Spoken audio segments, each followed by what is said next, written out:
Y te voy a invitar a que puedas buscar en tu Biblia, en el Evangelio de Jesús, narrado por Lucas, y nos vamos a ir hasta el capítulo 17. Evangelio de Lucas, capítulo 17, versículo 11. A medida que lo vayas encontrando, te vas poniendo en pie.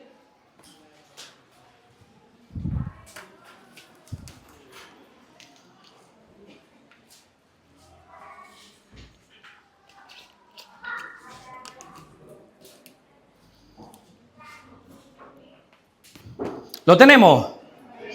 Una historia muy conocida, ¿verdad? Ya el título, si tienes la Reina Valera, la versión Reina Valera, ya estás viendo el título. Conocidísima esta historia. Estás a punto de leer una historia basada en hechos reales. Esto no es una parábola, ¿eh? Lo que vas a leer no es algo que Jesús inventó para dar una enseñanza como en otras ocasiones, como por ejemplo la parábola del buen samaritano. Hay algunas historias en la Biblia que el Señor contó para enseñar algo, pero no necesariamente sucedieron. Pero esto sí. Lo que vas a leer ahora es un hecho verídico, un hecho real. Y dice así la palabra de Dios en Lucas capítulo 17, versículo 11, dice: yendo Jesús a Jerusalén, pasaba entre Samaria y Galilea. Y al entrar en una aldea, le salieron al encuentro 10 hombres leprosos, los cuales se pararon de lejos y alzaron la voz diciendo: Jesús, Maestro, ten misericordia de nosotros. Cuando él los vio, les dijo: id, mostraos a los sacerdotes. Y aconteció que mientras iban, fueron limpiados. Versículo 15.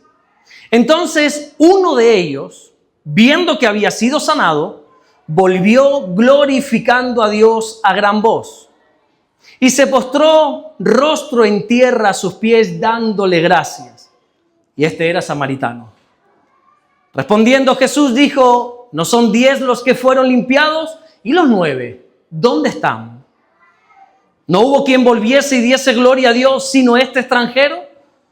Y le dijo: levántate, vete, tu fe te ha salvado. Amén. Hasta ahí vamos a leer, vamos a orar. Señor, te damos las gracias porque tú eres bueno. Gracias, Señor. No tenemos otra palabra en este día salvo darte gracias. Gracias por todo lo que estás haciendo. Gracias por lo que has hecho, por lo que haces, por lo que harás.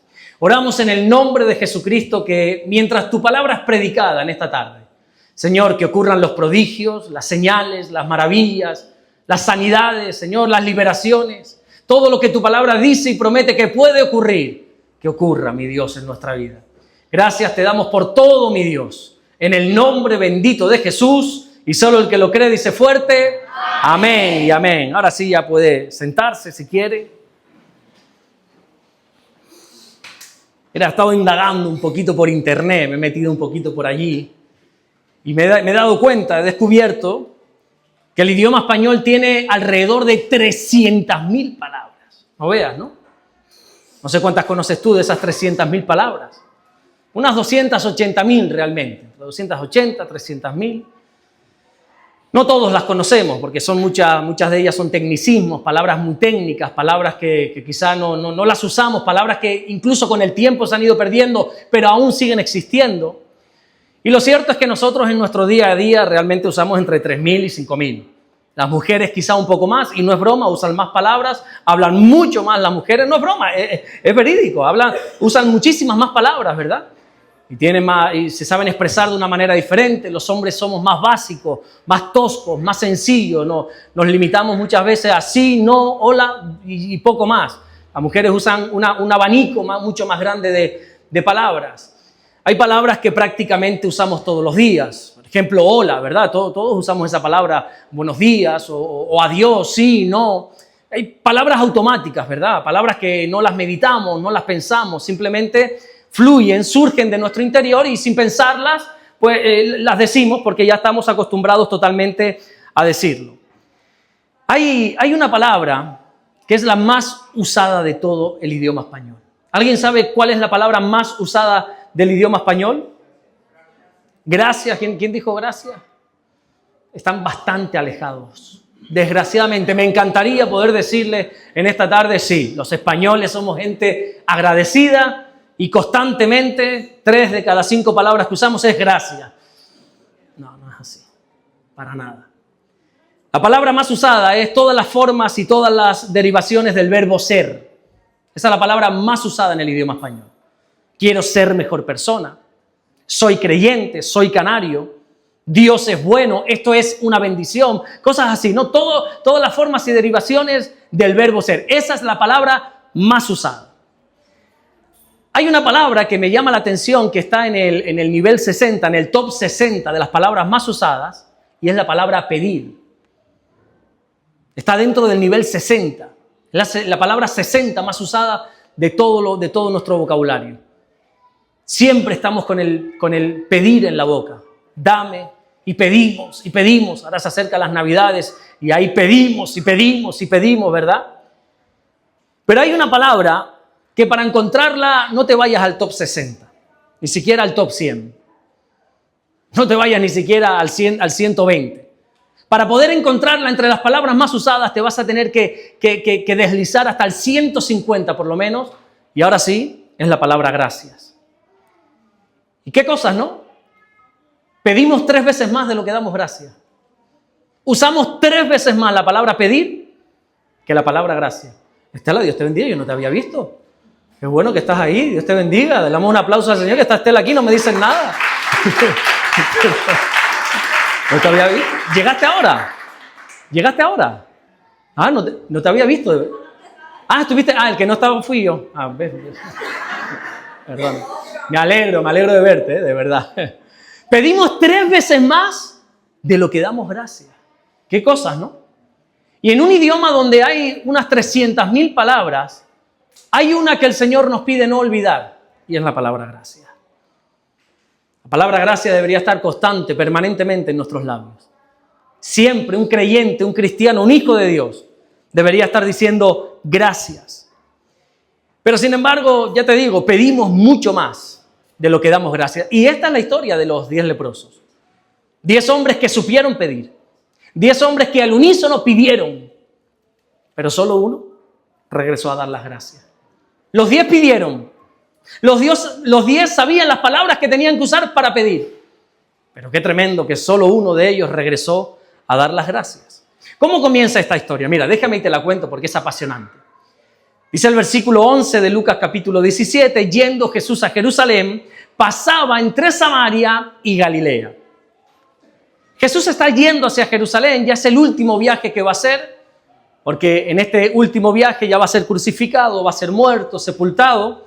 Qué bueno que todos sabemos que al tercer día resucita, pero ya es el último viaje que hace hacia Jerusalén. Y dice la Biblia que mientras iba hacia Jerusalén, entre la frontera de Samaria y Galilea hay una aldea donde es allí que se encuentra con estos 10 leprosos.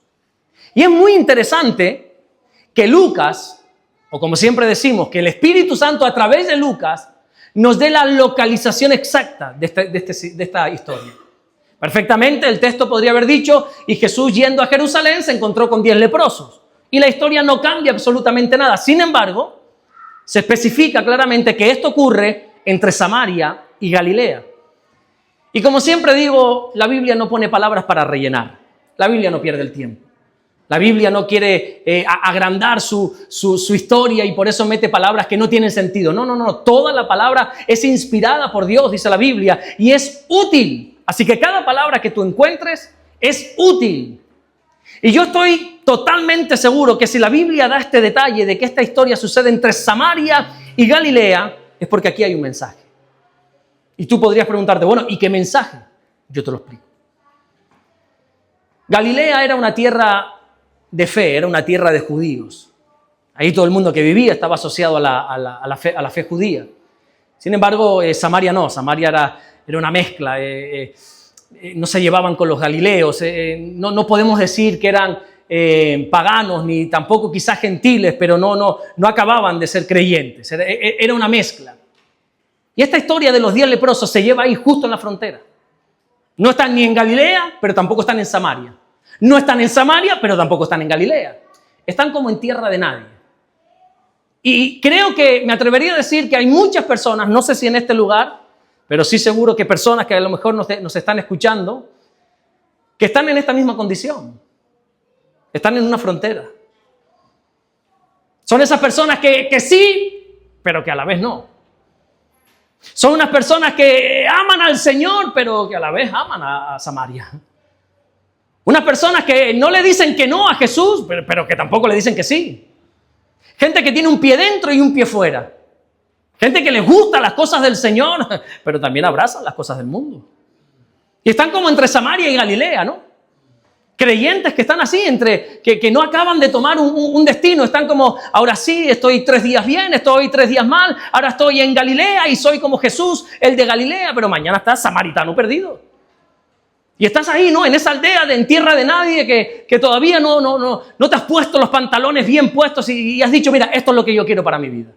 Y estás jugando a 2 bandos. El mensaje de la Biblia desde el principio es que te decidas. Que te decidas. Desde el principio la Biblia nos llama a decidirnos. Josué se lo dijo al pueblo, oye, vamos a ver, ¿ustedes qué van a hacer con su vida? En otras palabras, lo dijo Josué, ¿qué van a hacer? ¿Qué van a estar siguiendo a los dioses de sus padres? ¿Hacia dónde les ha llevado eso? ¿Hacia dónde te está llevando Samaria? ¿Hacia dónde te está llevando las cosas del mundo?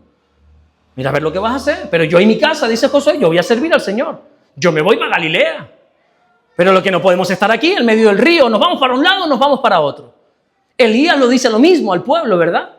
Pero vamos a ver, ¿hasta cuándo vas a estar claudicando entre 2 pensamientos? Si para ti tu Dios es Baal, síguelo, hombre. No pierdas el tiempo. Pero si para ti Dios es el Señor, sírvele con todo tu corazón. Nosotros tenemos que decantarnos entre la vida y la muerte, entre la bendición y la maldición. Pero no podemos estar entre Galilea y Samaria. Uno tiene que tomar una decisión. Lo bonito de todo esto es que al final el Señor también pasa por esos lugares y se acerca a las personas indecisas, a las personas que le aman, pero también aman las cosas del mundo. Personas que quieren, pero hay algo que les arrastra. Personas que les encantaría morar en la casa del Señor, les encantaría morar en Galilea, pero Samaria es tan atractivo. Samaria es tan apetecible. Y qué bueno saber que el Señor no rechaza tampoco a esa gente. Pasa por esos lugares. Que es lo que encontramos aquí en este versículo 11 que dice, yendo Jesús a Jerusalén, pasaba entre Samaria y Galilea. No moraba, pasaba. El Señor no hacía su morada en ese lugar. El Señor simplemente pasa de vez en cuando y te recuerda y te dice, oye, ¿qué vas a hacer? ¿Hasta cuándo vas a jugar a ser cristiano? ¿Cuándo vas a tomar la seria decisión de servirme? ¿Cuándo vas a dejar Samaria de una vez por todas y vas a empezar a vivir en Galilea? Están entendiendo el símil, doy por hecho, ¿verdad? Y pasa, de vez en cuando pasa por ahí, pero ten cuidado que lo mismo algún día deja de pasar. Ten cuidado que lo mismo algún día se cierran las puertas del arca, como sucedió hace unos cuantos milenios atrás, ¿verdad? Pero a mí me gusta quedarme con esa esperanza, que aún así el Señor pasaba por ahí. Pero pasa por ahí con la intención no de pasarte la manita para arriba y decirte, bueno, yo te entiendo. Entiendo que no quieras tomar una decisión. No, el Señor no es así. De hecho, ¿qué fue lo primero que les dijo el Señor a estos leprosos que se encontró en tierra de nadie? Entre la frontera de Samaria y Galilea. ¿Cuál fue lo primero que les dijo? Dice la Biblia en el versículo 14, cuando Él los vio, les dijo, id y mostraos a los sacerdotes. Id, salgan de este lugar. Id, váyanse. Los sacerdotes estaban en Jerusalén. Váyanse a Jerusalén. ¿Qué hacen aquí? Es cierto, el Señor pasa por ahí, te dice y te habla. Pero lo que te dice es, aquí no puedes permanecer. En esta condición no se puede seguir. O para un lado o para otro. Vete a Jerusalén, consagra ya de una vez por todas tu vida, tu familia, tu mente, tus ojos, conságralos ya por favor al Señor. ¿Qué hicieron los leprosos cuando vieron al Señor? Mira, esto es tan bonito. ¿Qué hicieron los leprosos? Dice la Biblia que lo primero que hicieron es guardar distancia con Él. El versículo 12 dice, y al entrar en una aldea, le salieron al encuentro 10 hombres leprosos, los cuales se pararon de lejos, dice el texto. Se colocaron de lejos. Y es que los que habitan entre Samaria y Galilea son los que no se quieren acercar mucho al Señor. Guardan distancia. ¿Sabes esta gente, no? Que guarda distancia. Se acercan lo único y suficiente para que se aseguren que el Señor les puede escuchar, pero no me acerco más, no vaya a ser que el Señor me vaya a pedir algo. Por eso se ponen de lejos. A esta distancia ya Jesús me va a poder escuchar, Lo que le tengo que pedirle sanidad, misericordia, y desde aquí me puede escuchar. Pero no me voy a acercar, no vaya a ser que me vaya a pedir que me consagre, que haga esto. Y creo que así hay mucha gente que se acerca, pero están todo el rato. Tú no los ves, pero yo en el espíritu los veo a muchos así, siempre así. Están con la mano así como, hasta aquí llego, ¿eh? Se paran de lejos. Se acercan única y exclusivamente lo necesario para que Jesús les escuche. Pero nada más. ¿Y por qué se quedaron de lejos? ¿Por qué se quedaron lejos de Jesús? ¿Por qué no se acercaron más? Bueno, la razón es que la ley de Moisés, la religión, no se los permitía. Quizá ellos tenían el deseo de acercarse más, pero es que no podían hacerlo. Estaba totalmente prohibido que un leproso se acercase a una persona que no tenía lepra. Nosotros quizá esto nos suena a algo desconocido porque no convivimos con la lepra. Ya gracias a Dios no está a este nivel la lepra, ¿verdad? Pero en aquel entonces la lepra estaba descontrolada. Era, por poner una comparación para que nos podamos entender, no quiero que asemejes lo que voy a decir, pero para que lo podamos entender, era como el COVID en los tiempos del marzo de 2020. ¿Recuerdas esos tiempos que si alguien tenía COVID era un apestado, era un rechazado y lo metíamos en un lugar 40, 50, 60 días y no se podía acercar a nadie? Para que te puedas hacer una idea, así eran los leprosos. Personas que no se podían acercar a nadie. Vivían totalmente abandonados. Los leprosos no solamente tenían que vivir aislados de las personas, porque la lepra es contagiosa, sino que además si por error alguien se acercaba a ellos vivían aislados, por eso hay 10 juntos, porque vivían en comunidad, para no estar solos, se ponían a vivir en aldeas, en leproserías, que así se le conocía, alejadas de la sociedad. Y si alguien por error, algún transeúnte, algún desconocido pasaba por ahí y se acercaba más de la cuenta, los leprosos tenían que avisarle. Y tenían que gritar, ¡hey, no te acerques más, que soy inmundo! Eso dice la Biblia. En Levítico capítulo 13, versículo 45, dice: y el leproso en quien hubiere llaga, llevará vestidos rasgados, su cabeza descubierta, y embozado pregonará, ¡inmundo, inmundo! Oye, qué tremendo, ¿no? Qué tremendo, qué humillación para el leproso. Si alguien por error se iba a acercar a él tenía que gritar, ¡estoy inmundo! Recordemos que para aquel entonces la lepra estaba asociada al pecado, estaba asociado con el desagrado de Dios. Y esto nos recuerda una vez más que el pecado lo único que consigue es que nos separe de Dios. El pecado lo único que produce en nosotros es distanciamiento con nuestro Dios. Pero es que escucha, porque para más desgracia, los leprosos tenían que llevar vestidos rasgados. ¿Sabes lo que significa eso? Dice el versículo 45, léelo conmigo, Levítico 13:45. Y el leproso en quien hubiere llaga llevará vestidos rasgados y su cabeza descubierta. Eso es una vergüenza total. Vestidos rasgados. La ropa rasgada, los vestidos rasgados era señal de duelo. Cuando tú veías a una persona con una ropa rota, con una ropa rasgada, esa persona estaba en angustia, en depresión, estaba atravesando un duelo. Por ponerte un ejemplo, ¿recuerdas cuando José, aquel muchachito, Dios le dio sueños? Esos sueños de que unas espigas iban a postrar delante de él. José, ni corto ni perezoso, se lo dice a los hermanos y a los padres: mira, que he soñado que todos ustedes se van a postrar delante de mí. Los hermanos le cogieron tirria por ese sueño. Pero es que al día siguiente o día después, la Biblia no lo dice, vuelve a soñar. Soñó José otro sueño, me encanta esa frase. José soñó otro sueño. Y dice que ya no eran unas espigas, ahora era el sol, la luna, eran las estrellas quienes se postraban delante de él. Haciendo referencia a que ya no eran los hermanos, era también su padre, su madre, se iban a postrar delante de él. Pero es que no solamente Dios le daba sueños, visiones a José por encima de sus hermanos, sino que además su padre Jacob también para él era el favorito. Y se lo hacía saber a todo el mundo. Yo siempre he dicho que si tú tienes un hijo favorito, no se lo demuestres por lo menos a los demás. Yo de esto no entiendo porque solo tengo una niña y no sé si a uno se les quiere más que a otro. No sé. A los que tienen varios hijos, ¿se quiere más a uno que a otro? ¿Sí? ¿Se quiere más a uno que a otro? Diego, ¿se quiere más a uno que a otro? ¿A quién quieres más tú? No lo digas. Bueno, yo no lo sé si se quiere más a uno que a otro, pero Jacob de verdad que yo no sé, mira que este hombre era sabio, mira que este hombre hizo cosas bien, mira que era temeroso de Dios, mira que el Señor le dio desparpajo para luchar por las bendiciones, pero en esto yo creo que metió la pata total. porque le hizo saber a toda la familia que José era el favorito y le regaló una túnica de colores. Y le dijo, toma, esto es para ti, delante de todos. Claro, imagínate a los hermanos. Nosotros siempre condenamos a los hermanos, pero oye, ponte en el lugar de ellos. Dice la Biblia literalmente que lo aborrecieron, lo odiaron.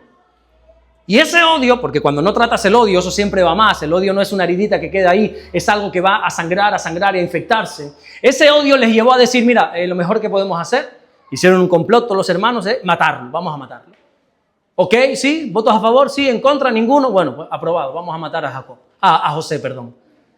Y uno, no me digas por qué, parece como que se le encendió la bombilla, si no recuerdo mal, era Rubén, y dice, bueno, ¿y qué provecho hay en que lo matemos? Vamos a venderlo y por lo menos sacamos algo de dinero. Y entonces se lo vendieron por ahí a unos ismaelitas que pasaban en 20 monedas de plata.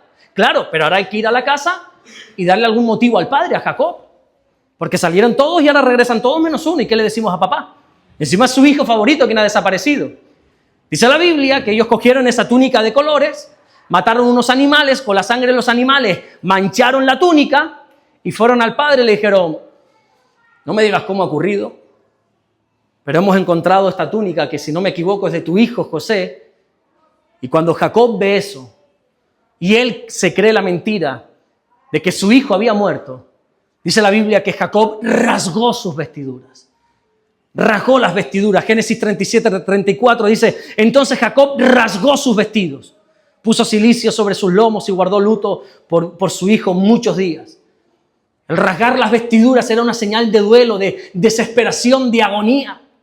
¿Recuerdas cuando Job fue atacado de una manera violenta, feroz por Satanás? Hablábamos de eso hace unas cuantas semanas atrás. Como incluso Dios permitió esto, ¿verdad? Y Job lo perdió todo. Perdió a sus hijos. Perdió sus negocios, sus casas, sus ovejitas, sus trabajadores. Lo perdió absolutamente todo. ¿Y qué hizo Job? Bueno, dice la Biblia en Job capítulo 1, versículo 20, entonces Job se levantó y rasgó su manto. Rasuró su cabeza, se postró en tierra y adoró. Lo que te quiero decir es que las ropas rasgadas era una señal de duelo, de desesperación, de que no estás pasando tu mejor momento, de que estás atravesando, de hecho, tu peor momento. Y los leprosos no solamente tenían que cargar con su enfermedad, no solamente tenían que vivir aislados, sino que además tenían que ponerse constantemente vestidos rasgados, para que cada vez que se mirasen sus ropas, les recordasen que tú no sirves, que tú no vales, que no eres digno, que eres inmundo. Era un duelo permanente lo de esta gente, porque al final Job estuvo un tiempo así, lo pasó mal, pero levantó cabeza. Jacob sí, lo pasó muy mal, pero al final levantó cabeza. Pero los leprosos no, sus ropas constantes tenían que ser ropas rasgadas. Y esto es lo que hace la religión. La religión siempre rechaza. La religión siempre aparta a los leprosos. Pero ¿sabes qué hizo Jesús? Aquellos que el mundo, la religión rechazó y apartó, ¿sabes lo que hizo el Señor? Los recibió. Y aquellos que la sociedad había rechazado, aquellos que vestían vestidos rasgados y aquellos que no eran nadie, Jesús en su infinito amor los recibe. Y Jesús los recibió cuando ellos clamaron a Él. Dice la Biblia en Lucas 17:13, y alzaron la voz diciendo, Jesús, Maestro, ten misericordia de nosotros. Hermano mío, yo no sé tú, pero aquí yo encuentro el corazón del Evangelio. Mientras el mundo y la religión aparta y rechaza, Jesús recibe a todos los que quieren acercarse a Él. Da igual la condición. Si tienes vestidos rasgados, si eres inmundo, si eres leproso, si estás en pecado, si estás rechazado, si no sirves, si no vales, si todas las personas te han dado de lado, aún así Jesús nos recibe siempre que nos queramos acercar a Él. Y dice la Biblia que fueron sanados estos leprosos. Pero yo pregunto, ¿fueron sanados cuando ellos clamaron? La sanidad vino en medio de su clamor. ¿Cuándo fueron sanados ellos? Cuando obedecieron. Dijiste eso, ¿verdad? Cuando obedecieron. Dice el versículo 14, cuando Él los vio, cuando Jesús los vio, les dijo, id, mostraos a los sacerdotes. Y aconteció que mientras iban, fueron limpiados. Jesús les dice, mira, vayan a los sacerdotes, porque en aquel entonces era el sacerdote el que verificaba si una persona de la lepra ya estaba sanado. Era el sacerdote el que tenía que examinar al leproso y decía, ¿estás inmundo o ya estás puro? Ya puedes volver a tu vida. Era el sacerdote. Por eso Jesús, que Él no ha venido a abrogar la ley, le dice, vamos a seguir cumpliendo el protocolo. Vamos a seguir cumpliendo lo que la ley dice. Vete y muéstrate al sacerdote. Y dice la Biblia que mientras iban en el camino, son sanados. Porque todos estaremos de acuerdo en esto. Cuando llegamos al Señor, cuando empezamos a caminar con Él, comenzamos a obedecer su voz, ya enseguida vienen las bendiciones, ¿o no es verdad? ¿Cuántos en el camino han sido sanados? ¿Cuántos en el camino? Quizás no fue en el mismo momento, ese domingo que tú fuiste por primera vez a la iglesia, o ese día que creíste por primera vez en Jesús. Quizás no fue ese día cuando tu vida cambió, no lo sé, o sí, no lo sé. Pero en el camino nuestra vida ha sido transformada. Nuestra vida, ¿a cuántos Dios ha cambiado en el camino? Hemos sido sanados, bendecidos, prosperados, nos ha dado más de lo que merecíamos, más de lo que esperábamos, y todo ha sido en el camino. A medida que hemos decidido obedecer la palabra de Dios, hemos sido bendecidos. Porque, hermano mío, créeme esto, que da igual cómo llegamos, Dios nos bendice abundantemente. Da igual si llegas leproso, da igual si llegas santo, inmaculado, da lo mismo en el estado que llegues, Dios te va a bendecir. ¿Recuerdas cómo llegó el hijo pródigo a la casa del padre? Oliendo a cerdo. ¿Recuerdas que hablábamos de eso? Unos harapos encima, que eso, madre mía, yo no me acercaría a él, ¿verdad? Oliendo mal. Encima en una condición de indignidad total. Se había gastado todo el dinero, pero ¿qué hizo el padre? El padre lo abrazó y lo bendijo. ¿Te acuerdas la mujer samaritana, esa que tenía un pasado un tanto medio sospechosa, ¿verdad? Había estado ya con más de 5 hombres, 5 maridos has tenido, y el que has tenido ya ni siquiera es tu marido, ya estás arrejuntado. Yo creo que al Señor le faltó decir, parece que estás en el 2025 arrejuntado. Perdón. Es que hablo más de... Tiene un pasado un tanto turbio esta mujer, pero el Señor le da lo mismo. El Señor es que Él bendice por completo, ¿verdad? Y convierte a esa mujer que estaba sola porque no podía estar con nadie. Tenía tan pésima reputación que en aquel pozo ella estaba sola. Cuando eran todas las mujeres que salían en conjunto para ayudarse. Una tiraba el cubo al pozo, entre otras se ayudaban a sacar el agua. Pero esta mujer estaba sola. Nadie quería estar con ella, era desechada. Pero dice el Señor, y le era necesario pasar por Samaria. Y ahí se sentó junto al pozo y tiene una conversación con ella y habla. Hasta los discípulos de Jesús dijeron, ¡oh! Mira con quién está el Señor. Pero es que el Señor le da lo mismo, Él lo que quiere es bendecirnos. Y esta mujer dice que fue y contó, mira que creo que he encontrado al Mesías. Y se convirtió en una evangelista. Qué cosa, ¿verdad? Qué bonito. ¿Te acuerdas del ladrón en la cruz? Allí pasando vergüenza en aquella cruz, condenado. Seguramente justamente condenado. Bueno, duramente condenado por parte de Roma, pero si estaba ahí era por algo. Pero al final este hombre tuvo la más mínima intención de acercarse al Señor, y el Señor le da lo mismo, que ya estés condenado, que ya estés a punto de morir. Le dijo, mira, de cierto te digo que hoy estarás conmigo en el paraíso. Y lo bendijo allí mismo. Y lo bendijo en aquella cruz. Qué bonito, ¿verdad? ¿Recuerdas el endemoniado gadareno? Oye, créeme que este es el caso más serio de toda la Biblia. Es el caso donde una persona toca más fondo que ninguna otra. Un hombre endemoniado como ninguno otro. Un hombre que vivía solo en los cementerios, en los sepulcros. Un hombre que se autolesionaba, dice la Biblia, se hacía heridas. Un hombre violento, rechazado, fuera de sí, dice la Biblia.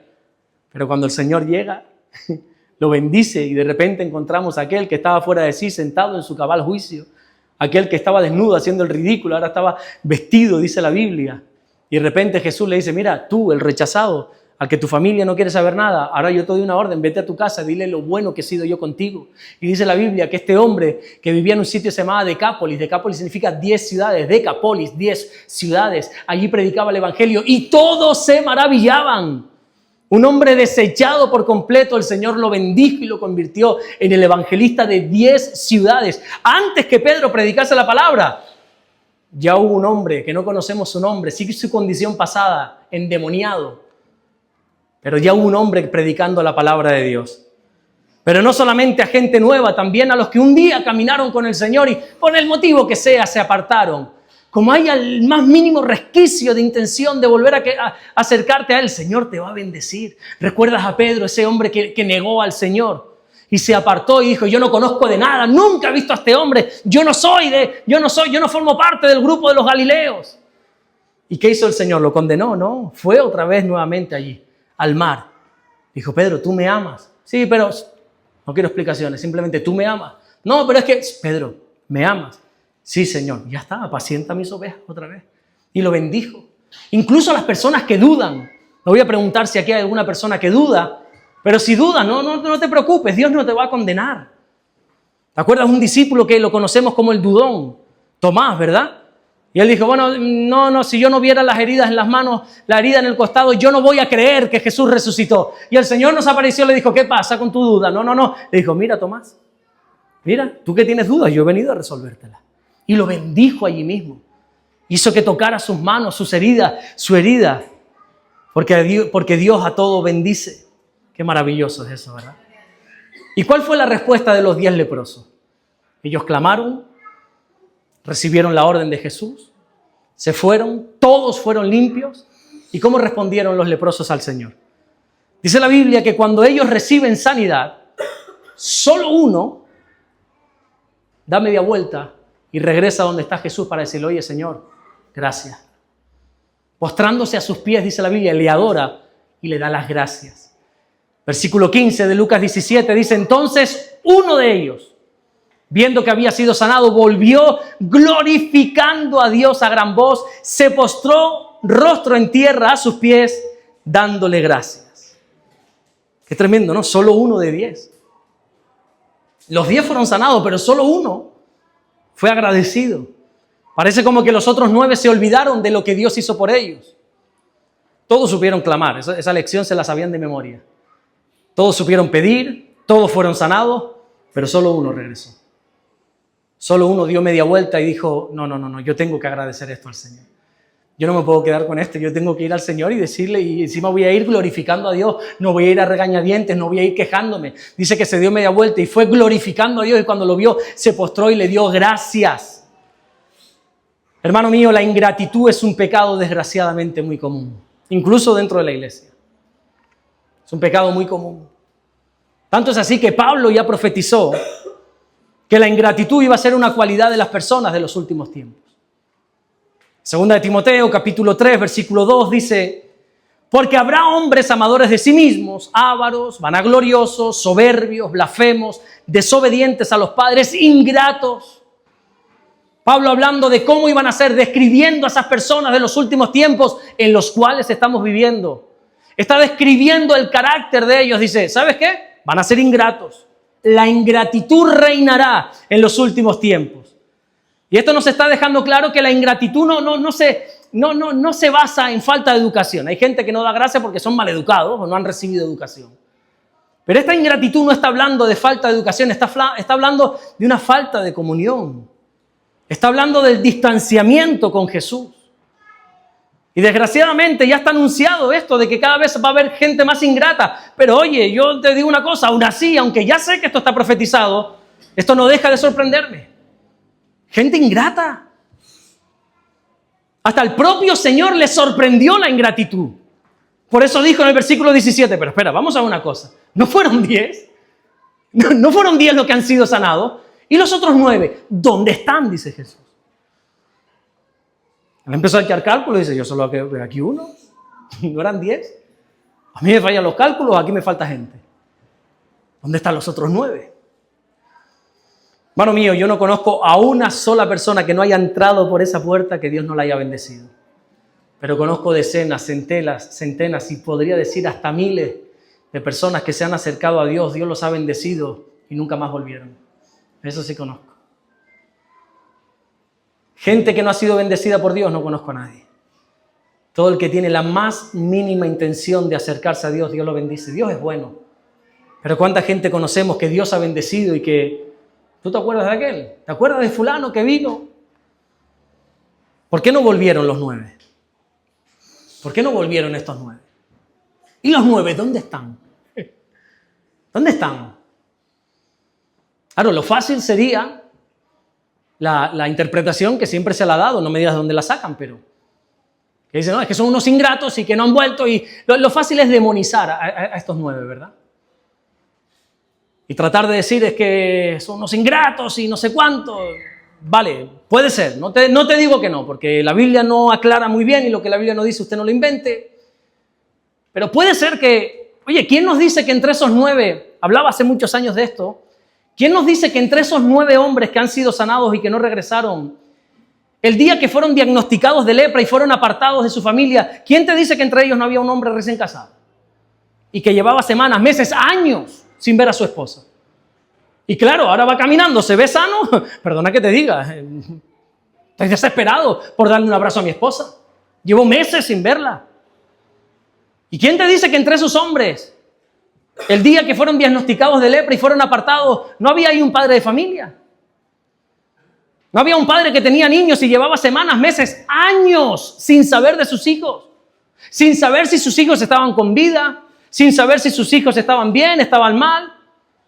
Oye, yo puedo llegar a entender honestamente que la primera reacción al verse sanado fue correr a su casa. De verdad te lo digo, yo lo puedo llegar a entender.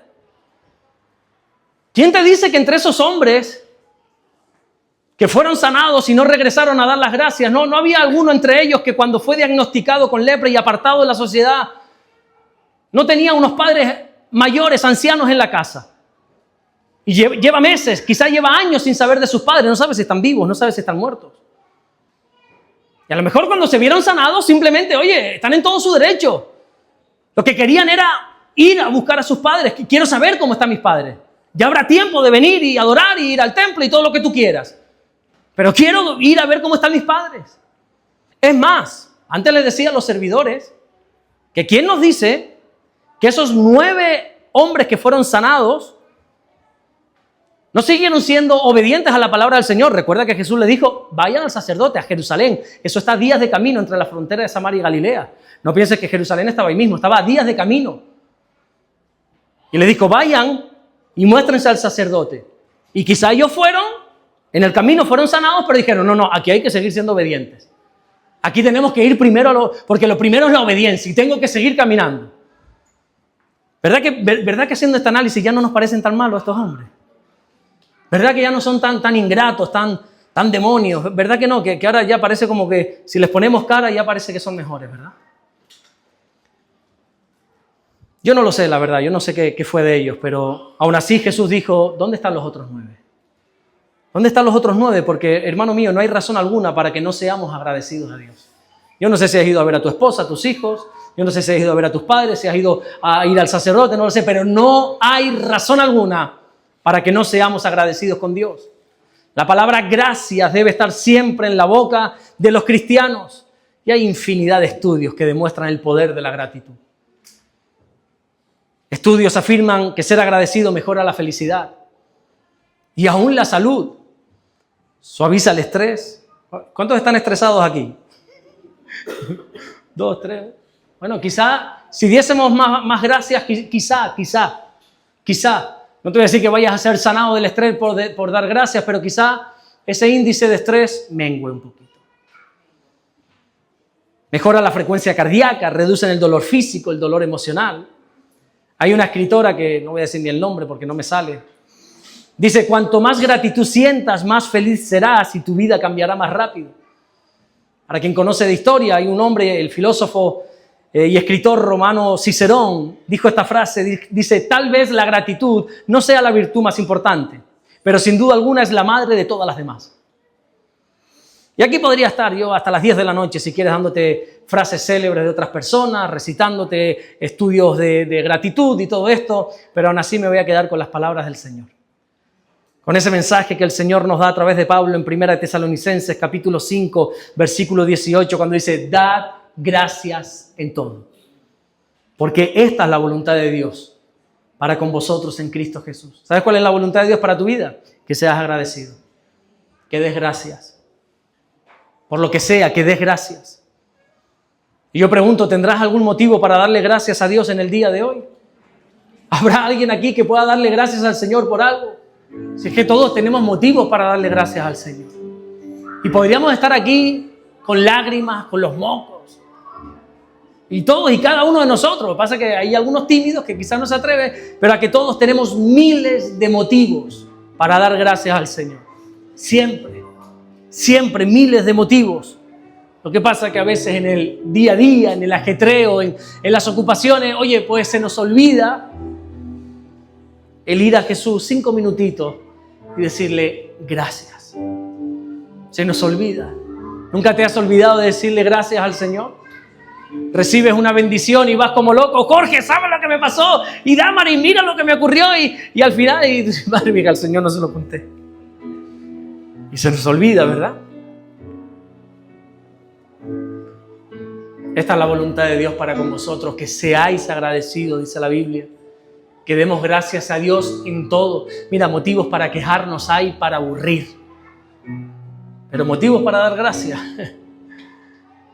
Tenemos que estar agradecidos siempre. Dice la Biblia en Salmo 100, versículo 4. Entrad por sus puertas con acción de gracias. Por sus atrios con alabanza, alabadle, bendecir su nombre. ¿Qué tal si esta noche entramos por sus puertas? Y entramos por la puerta correcta, que es con acción de gracia. Ahí donde estás, ponte en pie. Y con tus ojos cerrados para no distraerte, dale gracias al Señor. Dale gracias, dale gracias. Estoy convencido que tiene que haber decenas, centenas, miles de motivos por los cuales tienes que decirle hoy gracias, Señor. Gracias, gracias. Seguramente tienes también muchísimos por los cuales quejarte, lamentarte, pero esta es una noche de acción de gracias. Es una noche para darle gracias al Señor. Es una noche para que pase lo que pase, estés viviendo lo que estés viviendo, estés atravesando lo que estés atravesando. Te invito a que hoy puedas venir a los pies de Jesús, que te postres delante de Él y le des gracias. Que seas como este único leproso, que cuando Dios lo bendijo, vino y le dio gracias. Que no se olvidó quién es el que lo bendijo. Que no fue un desagradecido, que Él recordó que las bendiciones vienen de Él, que todo don perfecto viene del Señor. Vengamos delante de Él y demos gracias al Señor.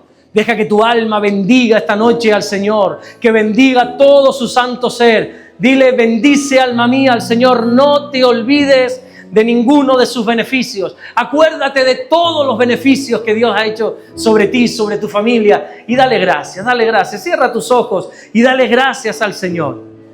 Hermano mío, hermana mía, dale gracias, dale gracias. Dale gracias porque esta es la voluntad de Dios. Dale gracias por lo malo, dale gracias por todas las vivencias que quizás has atravesado, que no te han gustado. Dale gracias por esas veces que has tenido que rasgar tus vestiduras. Por esos momentos de duelo, esos momentos difíciles. Aún por eso dale gracias. Dale gracias al Señor. Seamos agradecidos con el Señor y démosle gloria, démosle honra. Y dale gracias, levanta tus manos y dale gracias a tu Dios.